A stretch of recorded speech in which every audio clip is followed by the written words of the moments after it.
to Sunrise Cereals. I'm your host, Richard Pochard, and today we go back to the carnival with the shadow of the eagle. Carnivals in the Great Depression were somewhat different than they are now, and since that matters in terms of the general background of this cereal, I thought we should take a look. Carnivals were a form of cheap entertainment for the masses, somewhat like circuses, but nowhere near as grandiose. They traveled from town to town, setting up in fields or vacant lots for a few days before moving on. Like the carnivals or local fairs we have today, they had rides and games of chance, but they weren't as clean-cut as today's attractions. The people who ran the carnivals in the 30s, who were called carnies, were often looked upon with suspicion by the people who lived in the towns they visited, and with some good reason. Many of the games were rigged, next to impossible to win. Still, the carnival offered an escape from the humdrum of the Depression, and so people flocked to them. For the rides, for the games, but mostly for the unique entertainment venues we do not get in present-day carnivals, that the classic carnivals provided. You've already had a small glimpse of that entertainment, so why don't we check out some more with Chapter 2 of our saga, Pinholes.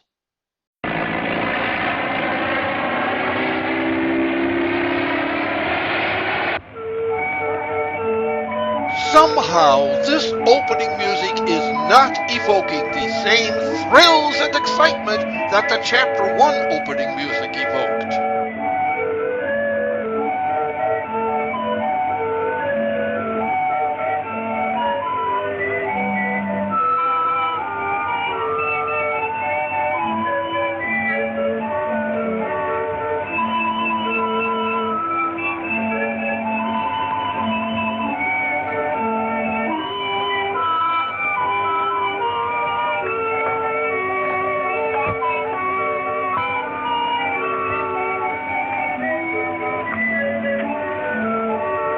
Gregory, owner of a small traveling carnival show, was once a famous wall flyer known as the Eagle. Mysterious threats, signed with the name of the Eagle, have been received by the directors of a big corporation, manufacturers of an invention which Gregory claims was stolen from him. The directors, convinced that Gregory is the author of the blackmailing threats, have gone to the carnival grounds in search of him, and a fight has started. Craig McCoy, stunt flyer with the carnival, has aided Gregory to escape, and Gregory's daughter Jean sees her father running across the flying field toward McCoy's airplane.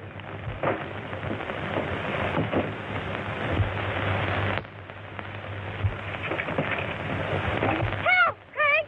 Help!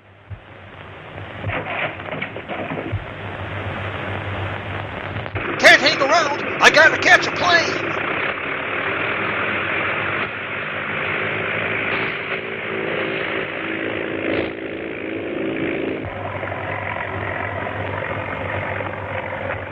What's the matter, Jean? Has your father gone mad? But it isn't Daddy, Craig. It's someone disguised as him. Are you hurt? Oh, I twisted my knee when I fell. Look, Craig. What does it mean? The tents will take fire. We've got to help. Oh, I can't walk, Craig. Look! He's headed this way. Going to crash.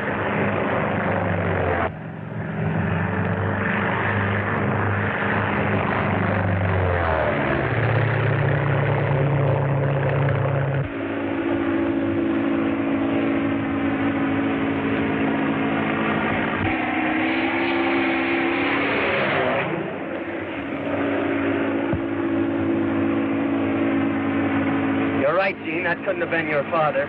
He wouldn't have tried to run us down. No, and he wouldn't have tried to burn the carnival. Unless he had really good insurance. Let's go and help put out the fire. I think I'll be able to walk now.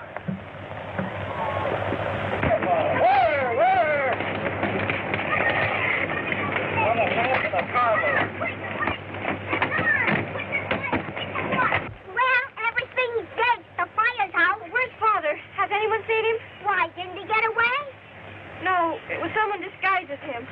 I'm afraid he's been abducted. You mean kidnapped? Why? So they can blame the Eagle's crimes on him. The Eagle? Who is the Eagle? Well, it must be one of those directors. But we can't prove anything. I'm not so sure we can't prove it. That unsigned note I received.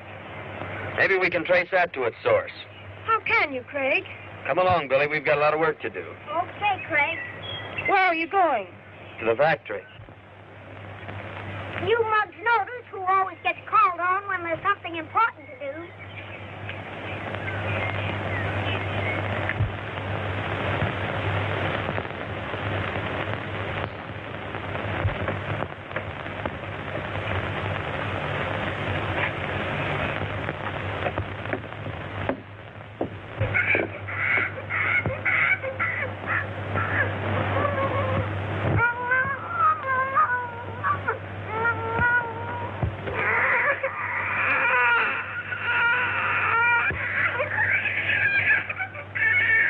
I'll be doggone.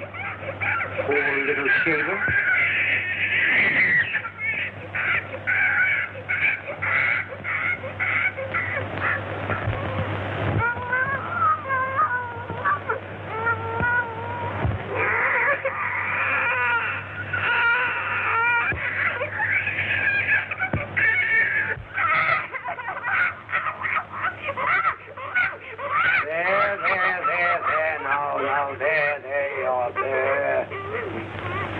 Well, now, that ought to hold you till I get back. And don't you take any wooden nickels. 1930s child care at its finest.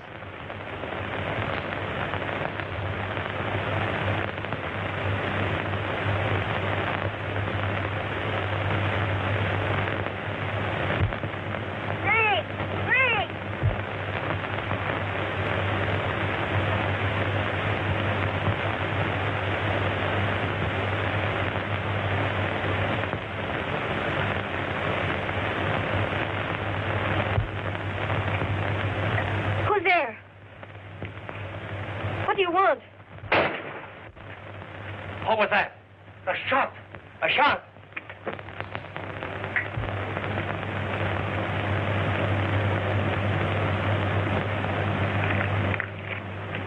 What were you shooting at, Jane? Somebody pinned this note on my tent. Let's read it and see what it says. Can't read it out here. Let's take it somewhere darker. Why, it's from Dad.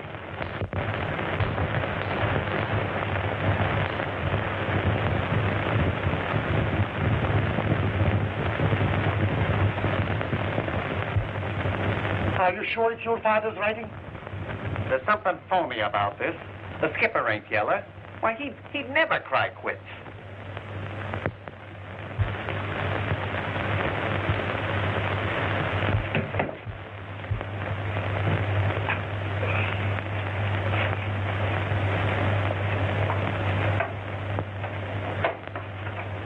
Nice work, Billy. Well, what I'm looking for isn't here, that's certain. Now, you stand guard in case anyone comes, and I'll search the other rooms. Okay, Craig.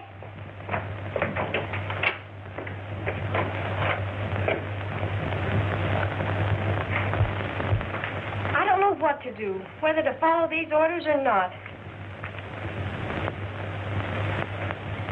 That's funny. What do you suppose all these pinholes are in the paper for? Looks like it's been hit by a birdshot. Look.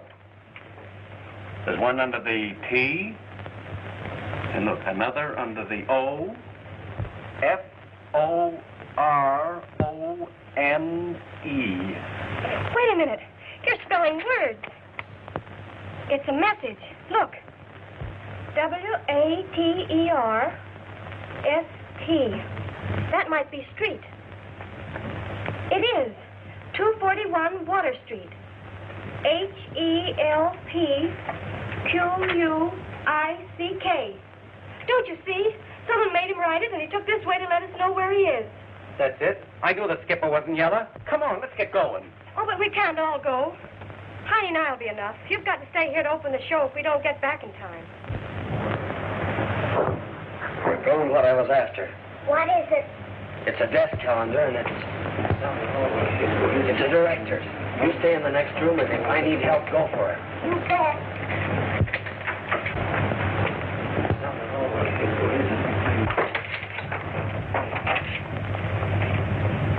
I don't know why we came here. There's nothing that we can do. Well, we'll have to decide on our next move. Oh, no, you don't. One thing you can do is listen while I tell you who the man is behind all this mystery. Well, if you can do that, you're most welcome here. If you don't, it may go hard with you. Who is it? It's one of you gentlemen. Nonsense. Why should one of us be threatening the other? The man that's threatening you wants to get control of your company. And he's throwing suspicion on Mr. Gregory to cover up his own tracks. And I can prove it. You all know that I wrote a message on the sky. Well, here are the instructions I received, unsigned. And this paper was torn off of that desk calendar. And the edges match perfectly. You can see for yourself.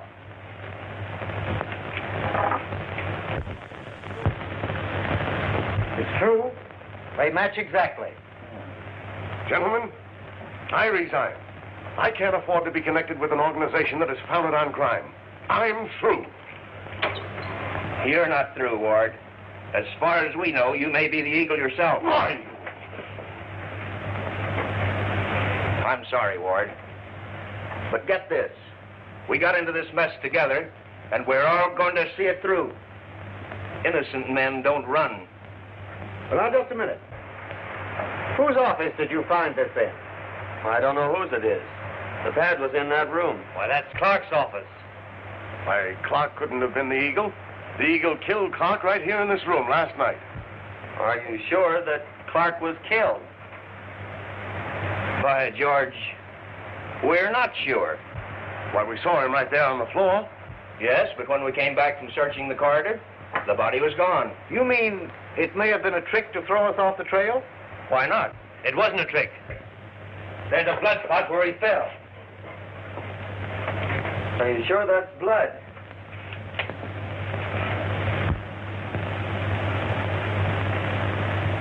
Well, what does it look like? Well, that isn't blood, it's iodine. Iodine? Here, let me see. See if the bottle's still in the washroom. I've heard of businessmen having skeletons in the closet, but whole bodies? Somebody get some water and try to bring him to.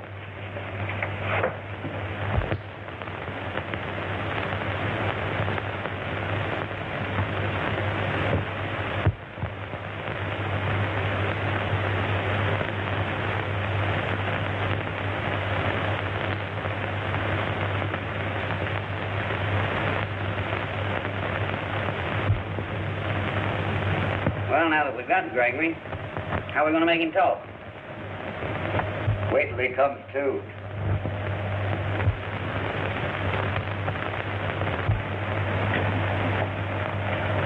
He's come to if you want to talk to him. Now we'll find out what the Eagle wants to know.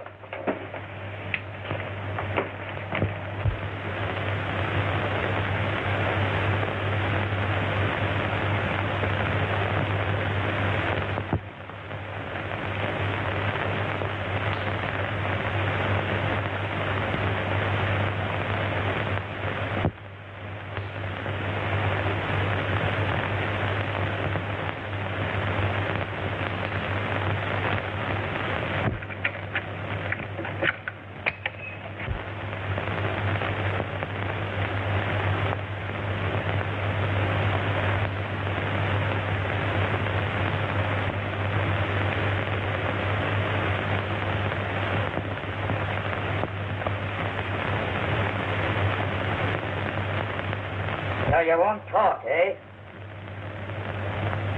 Hand me that persuader. The what? You heard me. Oh! Why didn't you just say whip?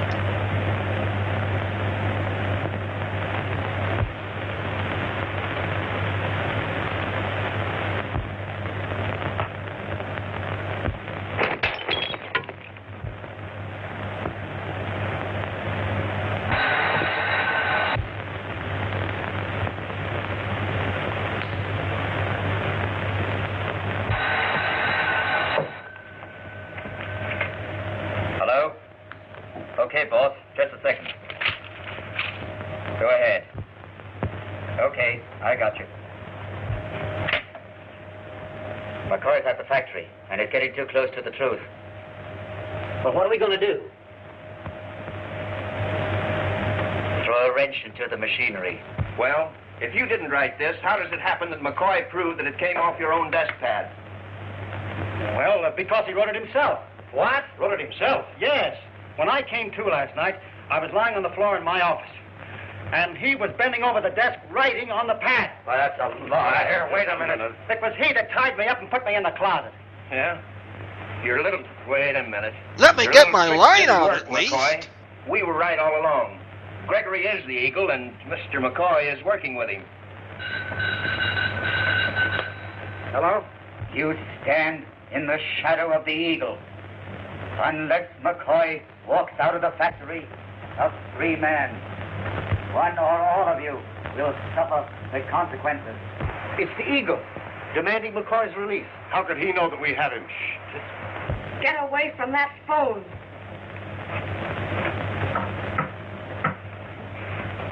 Get away from that phone, I tell you, or I'll shoot. It's a woman's voice now. Hello. Hello? Hello? Whoever you are, come quick. I've got the Eagle. Who are you? I'm Jean Gregory. They're holding my father prisoner. Yes, I'm Jean Gregory. 3 of them. They had my father prisoner, but I've got the drop on them. Help! Come quick! 241 Water Street! Pull it open. The knob is broke off. I can't get a good hold on it. Now, let me get at it.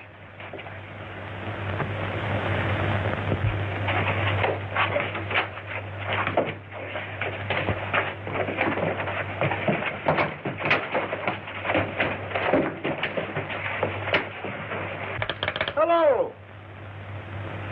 They've turned the tables on us. Quick, we've no time to lose. You're not going anywhere. It's a trick of the Eagles to get McCoy out. It's not a trick, I tell you. Jean's life may be at stake. Look! The shadow of the Eagle.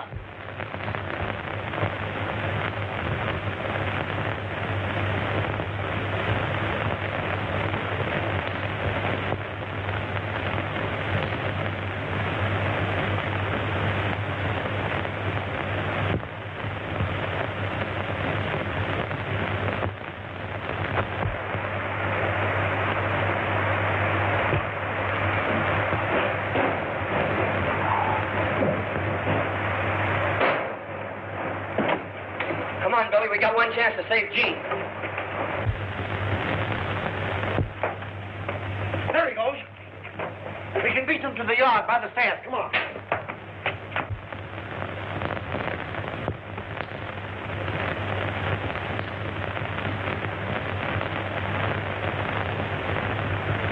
Duck low, Billy. We're going to have to crash that gate.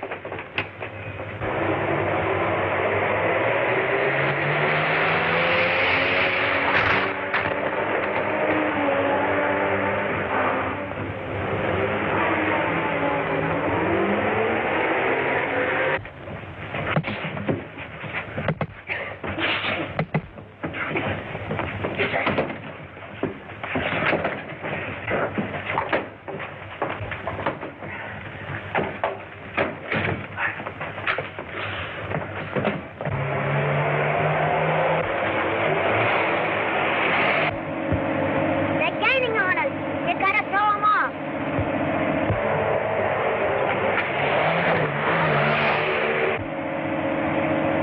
No time to turn back, beat him around the block.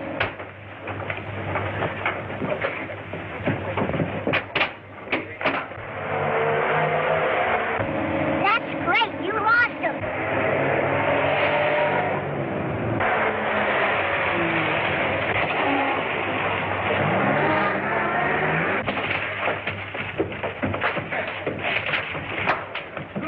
Quick, Gene, let's beat it. Oh, we can't. Dad's in here. It's locked. Look, we can reach him along the scaffold.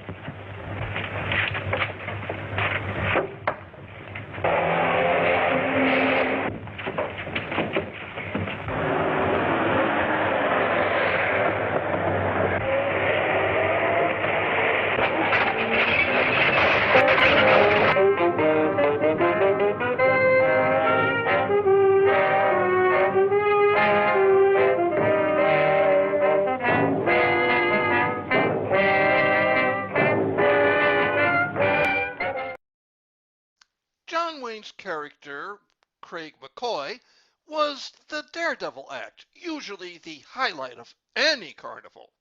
I'll talk more about that and other forms of entertainment tomorrow. Meanwhile, take a moment to tell me how I'm doing in the comments, and as always, be sure to subscribe if you haven't already.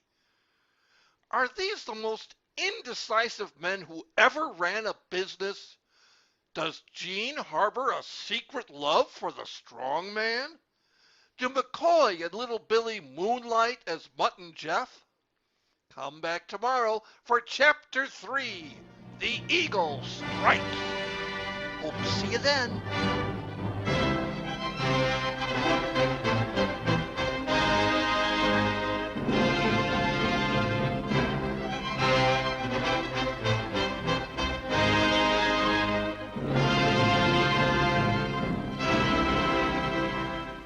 Hey everybody, it's Richard again, and if this is the first time you're viewing my series, you've already missed a lot. So why not subscribe?